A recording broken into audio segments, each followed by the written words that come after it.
영상 주제는 마진콜입니다. 주식 투자에서 마진콜은 신용거래나 레버리지를 활용한 투자에서 반드시 이해해야 할 핵심 개념입니다. 마진콜은 간단히 말해 투자자의 계좌 담보 가치가 일정 수준 이하로 떨어졌을 때 증권사가 추가 자금이나 증권을 요구하는 통지를 의미합니다.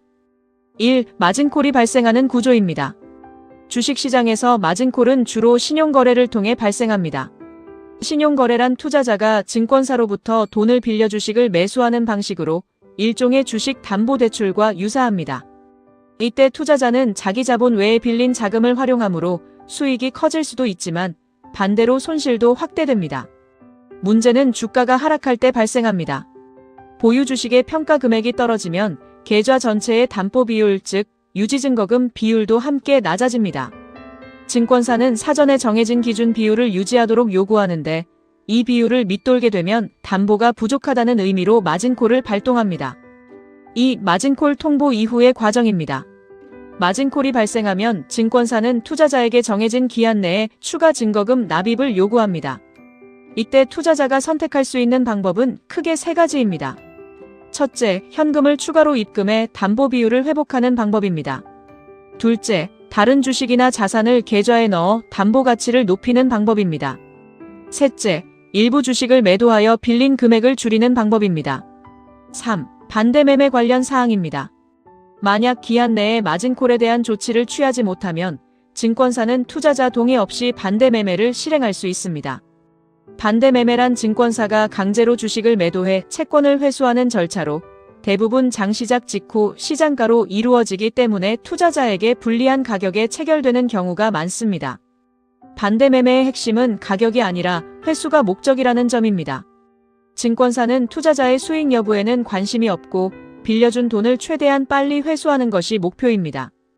그래서 반대 매매는 대부분 시장가 주문으로 이루어집니다. 시장가 매도는 가격이 얼마든 상관없이 지금 바로 팔아라는 의미이기 때문에 매수 호가가 얇은 종목이나 약세장에서는 주가를 순식간에 아래로 끌어내립니다. 반대 매매가 주가 폭락을 키우는 가장 큰 이유는 하락, 반대 매매, 추가 하락의 악순환 때문입니다. 4. 마진콜의 위험성과 심리적 부담입니다. 마진콜의 가장 큰 위험은 손실의 강제 확정입니다. 투자자가 장기적인 관점에서 반등을 기대하고 있더라도 담보 비율이 기준 이하로 내려가면 기다릴 여유 없이 매도가 이루어질 수 있습니다. 특히 변동성이 큰 장세에서는 하루 이틀 사이에 연쇄적인 마진콜이 발생해 시장 하락을 더욱 가속화하기도 합니다. 마진콜은 투자자에게 상당한 심리적 압박을 줍니다. 갑작스러운 추가 자금 요구는 투자 판단을 흐리게 만들고 감정적인 대응으로 더 큰 손실을 초래할 가능성도 있습니다. 그래서 흔히 신용은 수익을 키우기보다 리스크를 먼저 키운다는 말이 나옵니다. 5. 마진콜을 피하기 위한 투자 태도입니다. 마진콜을 예방하기 위해서는 무엇보다 과도한 레버리지 사용을 자제하는 것이 중요합니다. 자신의 자금 여력과 변동성 감내 수준을 명확히 파악하고 담보 비율에 충분한 여유를 두는 전략이 필요합니다. 또한 주가 하락 시 대응 시나리오를 미리 세워두는 것도 도움이 됩니다. 결국 마진콜은 제도 자체보다 이를 가볍게 여기고 무리한 투자를 하는 태도에서 더 큰 문제가 발생한다고 볼 수 있습니다. 6. 신용거래와 미수거래의 차이입니다. 주식 투자에서 신용거래와 미수거래는 모두 증권사의 자금을 활용한다는 공통점이 있지만 자금 조달 방식 기간 위험 구조에서 분명한 차이가 있습니다. 이 차이를 정확히 이해하지 못하면 예상치 못한 손실이나 반대 매매로 이어질 수 있어 주의가 필요합니다. 미수거래는 말 그대로 결제 대금을 아직 내지 않은 상태에서 주식을 매수하는 거래입니다. 우리나라 주식시장은 매수 후 이영업일에 결제가 이루어지는데 미수거래는 이 결제일까지 매수 대금을 납입하지 않아도 주식을 먼저 살 수 있도록 허용하는 제도입니다.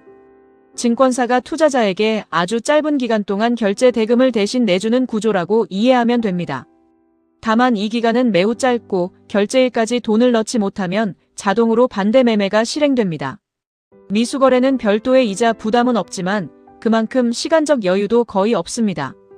반면 신용거래는 증권사가 투자자에게 공식적으로 자금을 대출해주는 형태입니다. 투자자는 일정 비율의 증거금을 먼저 내고 나머지 금액을 빌려 주식을 매수합니다. 신용거래의 가장 큰 특징은 상환 기간이 비교적 길다는 점입니다. 일반적으로 수십일에서 최대 수개월까지 보유가 가능합니다. 하지만 신용거래에는 이자 비용이 발생하며 주가 하락으로 담보 비율이 기준 이하로 떨어지면 마진콜이 발생할 수 있습니다. 이 경우 추가 증거금을 넣지 않으면 역시 반대 매매로 이어집니다. 7. 신용잔고가 많은 종목은 왜 위험할까요? 특정 종목의 주가 하락 위험을 키우는 요인 중 하나가 바로 신용잔고입니다. 신용잔고가 많다는 것은 그만큼 레버리지를 사용한 투자자가 많다는 뜻이고 하락장에서는 반대 매매가 쏟아질 가능성도 커집니다. 신용잔고가 많은 종목에서는 하락이 단순한 조정으로 끝나지 않는 경우가 많습니다. 주가가 내려가면 신용투자자의 손실이 확대되고 반대 매매 물량이 나오며 그 물량이 다시 주가를 밀어내고 추가 반대 매매를 부르는 악순환이 생깁니다. 그래서 신용잔고가 높은 종목은 잘 오르지만 한번 무너지면 빠르게 무너진다는 특징을 보입니다. 구독, 좋아요 부탁드립니다.